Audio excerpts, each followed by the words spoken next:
El terremoto del pasado 16 de abril con epicentro en el cantón Pedernales en la provincia de Manabí, con una magnitud de 7.8 y una profundidad de 20 kilómetros, constituye el sismo más fuerte sentido en el país en más de 50 años. Desde inicios del siglo XX en Ecuador se han registrado 7 terremotos de gran magnitud en esta misma zona, como el de 1906 y el de 1942. Los días y semanas posteriores al terremoto se han producido más de 1.500 réplicas. El pasado miércoles 2 fuertes temblores, ambos de magnitud 6.8, alarmaron al país. El primero tuvo lugar de madrugada, a las 2:57, y el segundo se produjo a las 11:46 de la mañana. Los dos tuvieron como epicentro a la provincia de Esmeraldas. Sin embargo, el sismo se sintió en todo el Ecuador. La gente salió de sus casas y lugares de trabajo con pánico, y muchos sin saber cómo manejar la situación. Bueno, un terremoto de magnitud 7.8 en la zona de subducción aquí en todo lado del cinturón de fuego del Pacífico, en realidad libera energía a través de réplicas, es decir, la placa que se desplazó termina de desplazarse, las zonas estiradas terminan de comprimirse durante meses y años, ¿no?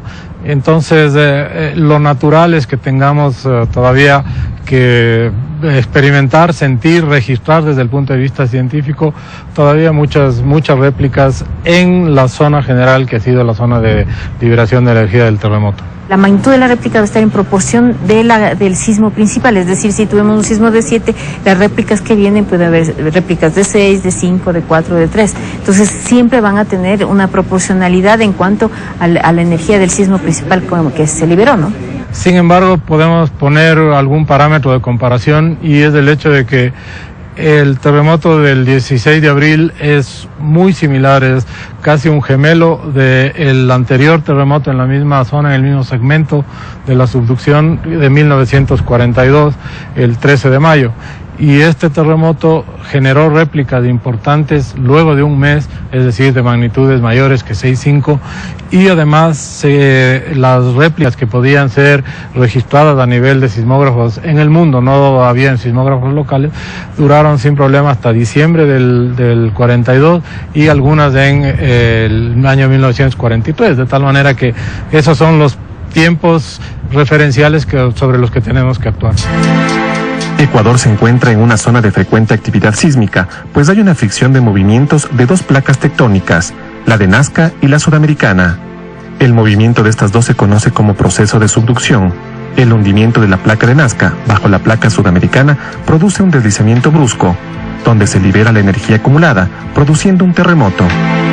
Frente a las dudas en el uso de los términos que rodean a este fenómeno natural, el doctor Hugo Yepes, científico con más de 3 décadas de experiencia, nos hace una aclaración. Terremoto etimológicamente tiene dos componentes, ¿no? Tierra y moto, movimiento. Entonces el más pequeñito también es un terremoto. Solo que la connotación es que los terremotos empiezan a llamarse como tales si es que hay daños, víctimas.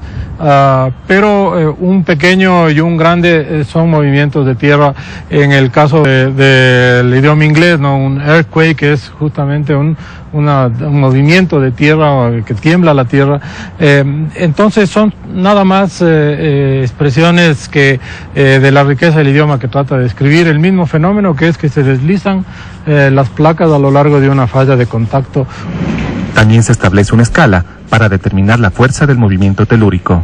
La escala de Richter en realidad es una escala muy vieja y ya superada por el tipo de instrumentos modernos que tenemos, que son instrumentos digitales. La energía liberada de un terremoto está relacionado con el equivalente de una carga de dinamita explotada de una sola vez y en donde se libera la energía. La bomba atómica de Hiroshima, que tiene un equivalente a 20.000 toneladas de dinamita, representa un terremoto de magnitud 5.5 en la escala abierta, que se llama escala de momento sísmico o escala MW, que no se satura.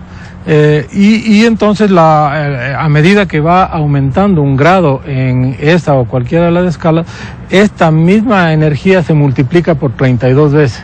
de tal manera que una magnitud 5 es equivalente a 32 de magnitud 6 y alrededor de 1000 de magnitud 7, es decir, para que tengamos la liberación del equivalente de dinamita de una magnitud 7, necesitaríamos hacer 1000 explosiones de sismos de magnitud 5 que ya se sienten.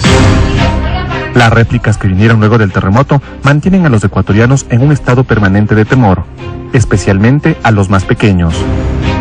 La ansiedad se da cuando ellos no saben qué esperar y cuando ellos no entienden qué está pasando. Si nosotros les explicamos qué está pasando, les damos la explicación y ellos van a comprender, obviamente con las diferencias etarias, ¿verdad? Pero es fundamental que la familia tenga un plan consensuado en el que ellos sepan qué esperar, si estoy en la escuela, si estoy en la casa, si estoy dormido, ¿sí? Y eso va a liberar muchísimo el nivel de angustia y de ansiedad que puede generar esta serie de réplicas muy intensas. Pero luego también es importante que los niños, como les decía, no estén inmersos en un contexto de invasión de imágenes nocivas o de eventos sobre el desastre natural. ¿Sí? No es adaptativo para ellos. Para los adultos también están muy afectados. Hablamos de un mes ya de muchas réplicas. La gente está con cierto nivel de agotamiento, ¿no? Ya no quiere que tiemble más. Pero siempre tenemos que saber que la calma de los niños va a depender de la calma de los adultos.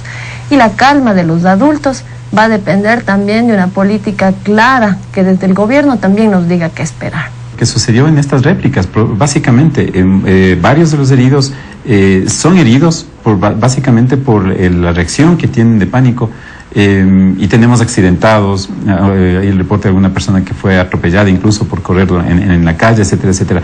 Por eso es tan importante que vayamos concienciando de que estamos en un país en riesgo permanente, que sin caer en el estrés, sin romper nuestra rutina, nos dé la posibilidad de irnos preparando y de evitar caer en el pánico. El ingeniero César Andrade es coordinador zonal de la Secretaría de Gestión de Riesgos.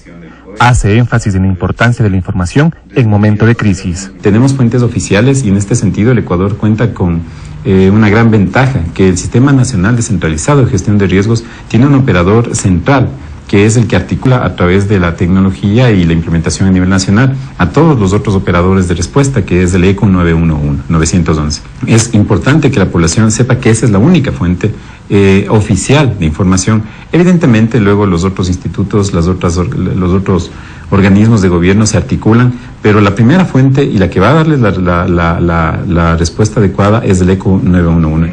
Jorge Arteaga, experto de la Organización de las Naciones Unidas, nos da algunas recomendaciones que se manejan a nivel internacional para estar prevenidos cuando somos vulnerables frente a los desastres naturales. Es importante que desde la familia sepamos qué hacer, cuándo hacer, cómo hacer y dónde hacer.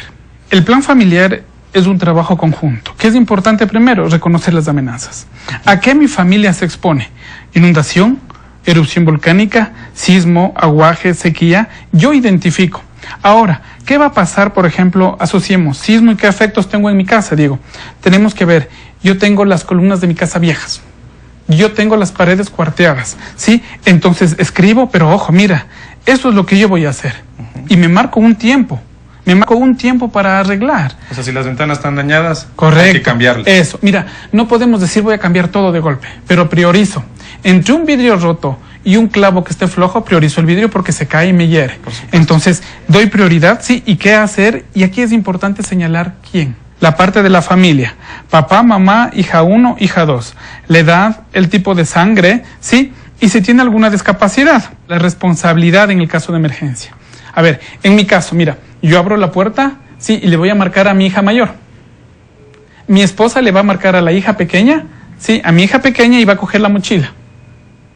Nos vamos a parar en el sitio seguro mientras dura el sismo. Y de ahí nos vamos al lugar que hemos determinado. Ahora venimos también a la parte de la mascota. La gente queremos mucho, nuestras mascotas son parte de la familia, entonces le damos la importancia, sí, para que esté eso. ¿Y qué cuidados debo tener yo de la mascota? Ahora, ¿cuál es mi ruta para llegar a dónde? A la ruta de evacuación. Y luego, ¿dónde nos vamos a ir? ¿Sí? A ver, aquí viven mis papás, aquí viven mis suegros, aquí viven mis tíos. Entonces, ¿a dónde nos vamos a ir? Seguro. Así es. Pero como te digo, esto se identifica. Y aquí están, sí, los lugares peligrosos de mi vivienda.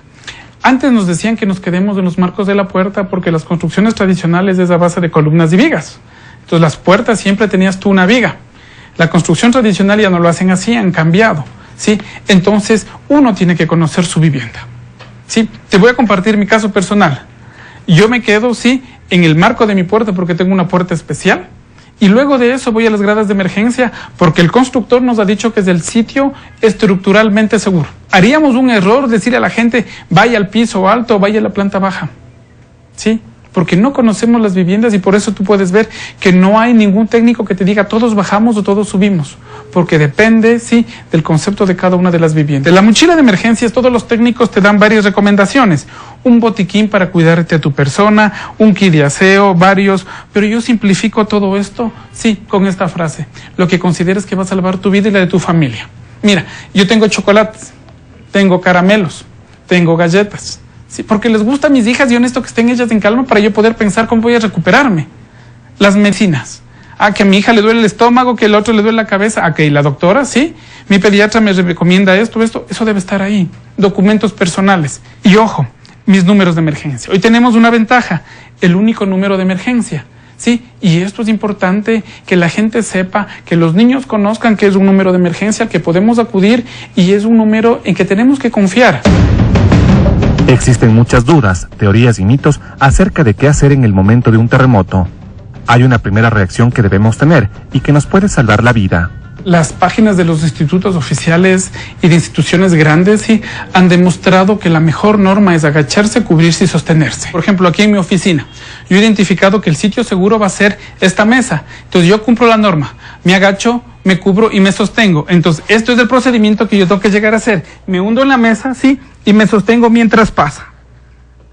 Ya que pasa el movimiento, yo estoy seguro que ha pasado, sí, me levanto, pero sin soltarme, yo puedo dirigirme ya al sitio que considere en donde nos vamos a reunir todo mi grupo, todo mi equipo de la oficina.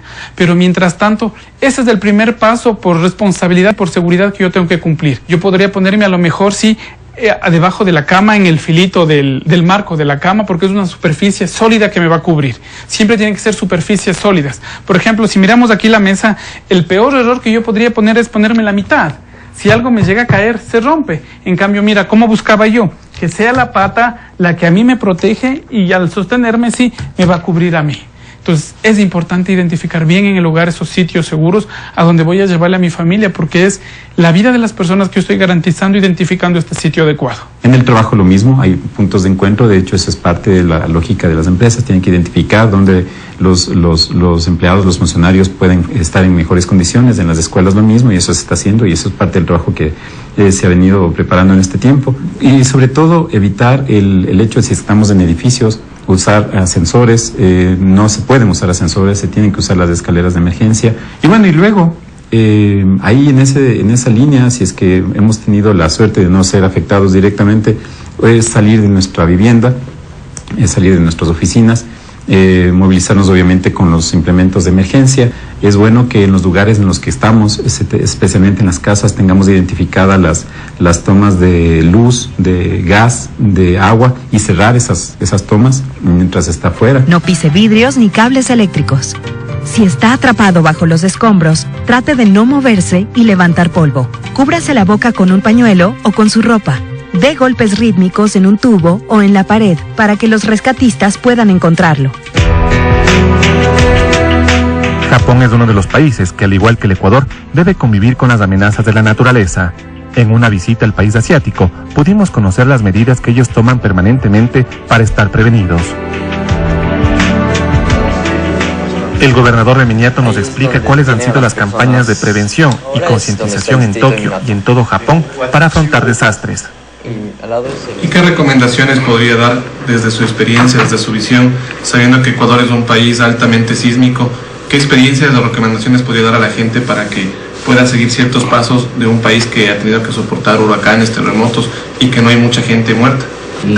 そしたらぜひお願いしたいのが、さっき言った水とか食料はしっかりとストックした方がいいなっていうのが一つですよね。Que lo principal, como nos explicó anteriormente, es tener stock de agua y alimentos, es lo primordial. から2つ目はしっかりこう固定っていうんですかね、ボルトでちゃんと締めるという。Y lo segundo más importante es dentro de los hogares tratar de mantener los inmuebles sostenidos con aparatos y todo ese tipo de cosas para prevenir. Hay soportes que sirven para sostener muebles y electrodomésticos. En este video podemos apreciar al lado izquierdo de la pantalla un departamento que no cuenta con las seguridades necesarias. Y al lado derecho, cómo estos pequeños pero útiles aparatos ayudan a que un terremoto no cause tantos daños. Esto aquí, el señor Toy nos va a explicar qué tipo de prevención uno debe tener en las casas. Así que, por favor, onegaishimasu. Vean por favor aquí los implementos. ¿Cómo se usa?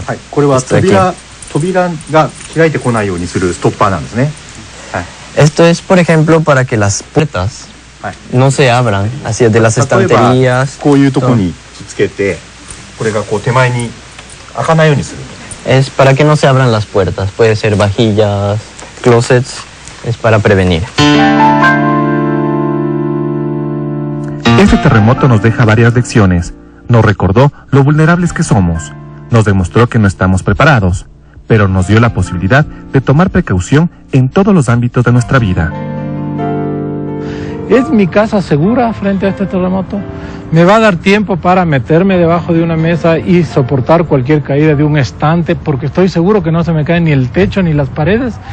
¿Es segura la escuela donde van mis hijos? ¿Es segura la universidad donde están ya los mayores? ¿Es segura el sitio donde trabajo? ¿Es seguro el sitio de diversión al que acudo de noche o el estadio de fútbol al que voy? La respuesta es que nuestras estructuras no están suficientemente adecuadas para movimientos fuertes que se dan con frecuencia de 20, 30 años en el Ecuador, y que entonces sí tenemos este tiempo para empezar a cambiar estas estructuras en las cuales vivimos, estas construcciones, estas edificaciones.